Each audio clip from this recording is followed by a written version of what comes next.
আর আমিও এখানে আন্টির বাসায় যাওয়ার জন্য রেডি হয়ে গেছি। তো শুধু একটু পর চুলটা আরেকটু আঁচড়াবো।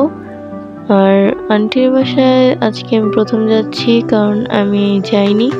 আন্টির জন্য কম্বল নেওয়া হয়েছে, মশারি নেওয়া হয়েছে, চাদর নেওয়া হয়েছে, এগুলো আপনাদেরকেও দেখিয়ে দিলাম।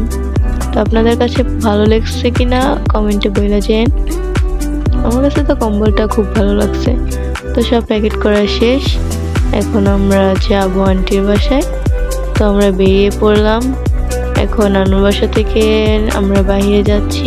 তো যেহেতু গাড়িতে উঠে পড়ছি, আন্টির বাসায়ও পৌঁছে যাব।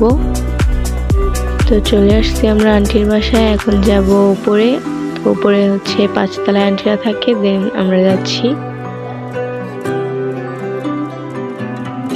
তো আন্টিদের বাসায় যাওয়ার পর নাস্তা দিল, দেন আমরা নাস্তা খাইলাম। খাওয়ার পর আমরা বাসায় চলে আসলাম।